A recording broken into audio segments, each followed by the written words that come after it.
안녕하십니까. 이제 20대 대선도 이제 제 하나의 고지를 향하여 달려가고 있습니다. 최근에 자칭 진보 농객이라는 한 분이 이재명 후보를 지원한다면서 몇 가지 말을 한 것을 언론 매체를 통하여 보게 되었습니다. 그 중에 요약한다면은 제 요약이 아니죠. 언론 매체가 그 네 가지 요약한 것 같지만, 첫째, 이 진보 농객이 이재명 형수 욕설, 이 문제는 이제 안 그러면 됐다, 이렇게 표현한다고 매체는 전하고 있습니다. 참 그것을 볼 때 참 씁쓸해합니다.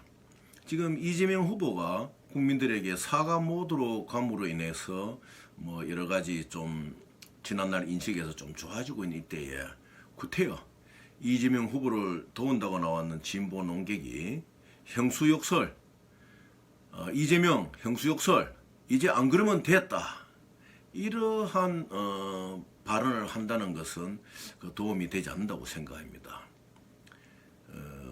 제가 가문한 탓인지는 모르겠지만은 이재명 후보가 진정으로 그 형수라든지 가족 간의 문제에 대해 가지고 좀 더 가족 아닙니까? 이렇게 보듬고 그 조카도 있을 것이고 또 뭐 녹음된 사항을 통해서 들려나온 게 볼 것 같으면은 참으로 듣기 민망한 소리도 많은데, 우리 이 후보가 그 가족들을 향해서 좀 따뜻하게 품어주고 이러한 것들이 보도가 되고, 또 실제로 이재명 후보가 그렇게 한다면은 얼마나 우리 국민들이 이재명을 보는 시각이 좋아지겠습니까? 물론 그러한 일을 하려고 노력을 하고 있겠지요. 이러한 때에 그 진보 농객이 이재명 형수욕설 그만됐다, 이제 안 그러면 된다, 이렇게 퉁치는 소리를 한다는 것은 도리어 도움이 되지 않습니다. 그와 더불어 정가사범 문제, 정가사범 흠 아닌 상처다. 예, 맞습니다. 정가사범, 정가사시범 다 흠이 아닌 상처가 될 수 있습니다. 이러한 법이라는 계약사회의 테두리 살다 보면은 뭐 자기가 하고 싶었던 안 하고 싶었던 이런 아주 악질적인 범죄가 외에는 법의 테두리에 갇혀서 유전무죄, 무전유죄 이란 말이 있듯이 억울하게 법정에 서고 또 억울하게 그 어떠한 판결을 받을 수가 있습니다. 그러나 대통령 후보로 나온 이재명 후보입니다. 구태여 이 진보 농객이 정가사범 흠 아닌 상처다, 이렇게 가볍게 일상 속에 있는 일로 던진다는 것은 그것은 이재명 후보에게 도움이 되지 않습니다. 특히 이재명 후보가 그 중에 하나 음주운전에 대한 건에 대해서는 음주운전 초보운전보다 덜 위험하다, 이러한 발언을 하고 난 뒤에 국민들의 공분을 산 적이 있습니다. 이제 그것이 잠잠한 이때에 도리어 그러한 문제를 끄집어내어서 이 진보 농객이 말한다는 것은 이재명 후보에게 도움이 되지 않고, 또 국민 정서상 정말 우리 이 나라의 대통령 후보들이 이런 수준이냐, 우리 국민들 수준 참 높지요. 교육 수준 높고 또 살아온 모든 가정들이 양대 정당의 후보만큼 못자는 우리 국민들 아닙니까? 이런 국민들 앞에 이러한 발언을 한다는 것은 참으로 그 이재명 후보에 전혀 도움이 되지 아니한 겁니다. 그리고 또한 이 진보 농객이 대장동 사업은 잘한 일이다, 이건 정말 잘못 말한 것이지요. 이재명 후보가 대장동 사업의 의혹이 처음 터졌을 때는 초기에 방어, 일종의 최대한의 공격은 최선의 방어라는 의미를 가졌듯이, 내가 설계자요, 나는 잘못이 없어, 자신이 떳떳하니까 그렇게 말할 수도 있는 거 아니겠습니까? 그러다가 또 국민적 의혹의 시선이 있으니까 내가 참 사과하고 들어갑니다, 또 특검도 합시다, 이렇게 우여곡절을 겪으면서 여하튼 여야가 서로 미루고 있지만 특검에 가는 것은 지금 합의로 보고 있지 않습니까?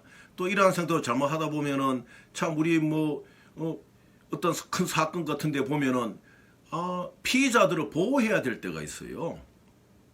피의자들이 잘못하면 목숨을 잃는 경우도 있고, 의문사를 당하는 경우 이런 게 있대요. 피의자를 잘 보호해야 할 때도 있습니다. 그래서 이 특검이라는 것은 빨리 해야 됩니다. 큰 사건일수록 중대한 국가적인 어떤 행사에 연관된 사건일수록 빨리 하지 않으면은 또 국민적 의혹을 일으킬 수 있는 뭐 의문사도 생길 수가 있는 것이고 참 이거 참 복잡한 것이 바로 권력과 관계되고 권력의 향배에 관계된 사건들이죠. 근데 우리 이재명 후보가 특검 합시다. 물론 여러 가지 사정으로 여야 간에 지금 빙봉을 하고 있습니다만은 꼭 해야 될 상황으로 가고 있는데 구태여 대장동 사업 잘한 일이다. 이렇게 말함으로 내가 논지를 돌린다는 것은 진보 농객으로서는 할 도리가 아니고 할 말이 아닌 것입니다. 어디 그뿐입니까? 조국 삭대 속도 위반뿐이다.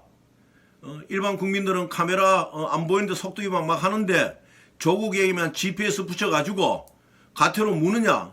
이러한 물론 은유적인 표현이겠지만 이러한 표현도 잘못된 것이죠. 국민들을 안 보이는 곳에서 교통범죄를 일으키는 잠재적 범죄자를 취급하면서 공인으로서 해야 될 부분들 또 공적인 의무를 갖고 있는 사람들 공직자로서 해야 될 부분들이 공적 찬스를 쓰라는 거 아니지 않습니까? 그걸 가지고 국민들에게 봉사하고 그것을 보편 타당하게 그 권력을 행사하는 것이 바로 공인과 공직자들의 자세인 것입니다. 지금 현재 이재명 모드가 반송 모드로 가면서 어떤 국민들에게 호감을 조금 더 일으키고 어떤 골든 크로스를 향해서 가는 이런 입장인데 진보 농객이 나와가지고 이렇게 이재명 형수욕설 이제 안 그러면 됐다. 정가사범 험한 상처다. 대장동 사업 잘한 일이다. 조국 삭대 일종의 속도 위반이다. 우리 국민들 모두들 말이지. 우리 국민들 뭐 카메라 없는 곳에서는 마음대로 반칙하는데 왜 조국에게만 대가 GPS 붙여가지고 가태로 무느냐. 이렇게 말한다는 것은 그 진보 농객으로서 그렇게 해서는 안 됩니다. 특별히 참 민주화 운동을 했던 사람들 아닙니까? 뭐 저 역시 뭐 그 진보 농객이 노무현 의문을 알기 전에 나는 노무현 전 대통령이나 또 문재인 지금의 대통령과 참 민주화 운동을 했던 사람입니다. 나 그런 걸 볼 때 참 이거 이래서는 안 된다. 어떻게 세상이 이렇게 될 수가 있습니까? 아무리 그 진보 내맥이 어떤 지금의 닥쳐진 선거 상황 속에서 자기 어떤 목적이 있다 하더라도 이렇게 말을 하면 안 되지요. 지금 이재명 후보는 지금 사과 모두를 향하면서 자기의 진심을 보여 노력하고 있지 않습니까? 그런 가운데서 이 철진한 진보 농객의 생각들이 함부로 회자된다 그러면 이 선거에 도움이 안 됩니다. 이 선거를 오연판으로 만들고 참으로 이 선거를 더러운 판으로 만드는 거지요. 뭐 지금 어떤 경우에는 후보 부인을 놓고 양대 진영이 참 막말을 막 하는 경우가 많습니다. 그거 잘못된 것입니다. 뭐 차라리 양대 후보가 만나가지고 야 우리 부인들에게는 막말하지 말자. 법적으로 문제가 생길 때는 할 수 없는 거 아니겠습니까? 거기에 놓고 대하는 태도를 보면은 민주당이나 국민의힘이나 이거 잘못된 태도예요. 그 후보 부인들을 가지고 그렇게 추상적으로 잡아내고 물론 어떤 후보 부인은 지금 법적인 어떤 게 진행되고 있고 어떤 무혐의 처분받는 것도 있지만은 그렇게 해서는 안 되죠. 이런 큰 갤러리를 운영하고 이런 사람들 같으면 그래도 나름대로 세계적인 입장이 있고 또 들리는 소문에 의하면은 우리 어느 당 윤 후보 부인 같은 경우에는 참으로 뭐 외국에서 신뢰하고 뭐 이 좋은 작품들을 맡기고 안 그럽니까? 대외적으로 세계적으로 어떠한 그 신용을 갖고 있는 후보 부인입니다. 그러면은 또 그러한 점도 고려해주고 물론 법적으로 문제가 돼가 지금 도이치모터 사건에 이런 문제들이 법적으로 되었을 때는 또 그렇게 말을 할 수가 있지만은 제가 생각할 때는 그렇습니다. 양대 후보들이 서로 합의를 해가지고 야 우리 부인들에 대해서는 좀 그만하자. 이 국민들이 참 보고 있지 않습니까? 우스운 이야기 아닙니까? 젊은 청년들을 갑자기 선거판에 끌어들여가 막말하는 것을 과거에는 검증하지 못함으로 인해가지고 또 소동을 일으키고 또 민주당 같은 경우에는 육사육기 출신의 그 장교 출신을 끌어 넣어가지고 또 이렇게 화들짝 국민들에게 실망을 일으키고 뭐 국민힘도 그렇지 않습니까? 지금 어느 막말하는 청년을 또 넣어가지고 또 화들짝 또 어제는 공동선대위에서 사퇴하게 하고 좀 그럴 것이 아니고 정상적인 정치, 정상적인 선거운동을 당 선거, 양당의 선거 대책위원회들이 좀 구성을 제대로 해가지고 그렇게 나가야 되는 것입니다. 민주당을 볼 것 같으면 이재명 후보 혼자 막 돌아다니는 것 같아요. 또 국민의힘을 볼 것 같으면 윤석열 후보가 엎혀서 다는 것 같아요. 그렇게 또 비난할 필요도 없는 것이에요. 그거 다 선거 전략일 수가 있는 것입니다. 저는 선거를 여러 번 치러봤지만 다 선거 전략일 수가 있는 것입니다. 남의 정당의 선거 전략을 비난하기 앞서가지고 앞으로 할 일이 얼마나 많습니까? 지금 코로나 위기의 문제라든지 외교, 국방, 당면한 또 중국 베이징 올림픽의 참여 문제라든지 이런 것에 대해 가지고 좀 더 정책적으로 국민한테 놓으면서 안정되게 우리 국민들을 이렇게 안심시키고 세금 만능주의에 빠져가 막 세금으로 뭐든지 다 하는 건 정근대적인 겁니다. 그건 절대로 그렇게 해서 나라를 망치는 후보가 되는 것입니다. 그래서 좀 더 양대 진영 후보들 고려하시고 자기들을 지원하는 뭐 농객이라든지 자기들 지원하는 뭐 좋은 분들이라도 좀 이래 살펴가지고 과거에는 잘했지만은 지금에는 철진한 말을 할 수도 있지 않습니까? 그러니까 잘 살펴가지고 우리 그 양대 진영의 후보나 우리 또 군소정당의 후보들이 이 좋은 선거를 치러야 돼요. 지금은 적이 없지 않습니까? 딱 국민에게 나를 찍어주시오. 나를 선택해 주시오. 그래 우리의 정당의 목표를 지향하겠습니다. 하는 것이 이 선거의 가장 궁극적인 목적인 것입니다.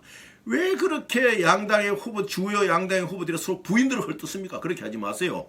하지 마시고 우리 국민들이 보고 있지 않습니까? 자라는 세대가 보고 있지 않습니까?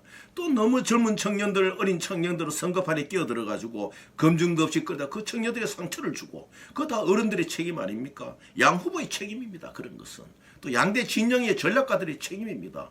잘 고려하셔가지고 철진한 진보 농객의 말이나 또 어설프게 영입해가지고 또 어설프게 또 국민에게 실망을 주는 그러한 상황들이 생기지 않도록 이 선거를 참으로 21세기 대한민국 위상에 맞는 아름다운 선거, 힘찬 선거, 깨끗하고 공정과 상식이 넘쳐흐르는 선거가 되기를 간절히 바라겠습니다. 감사합니다.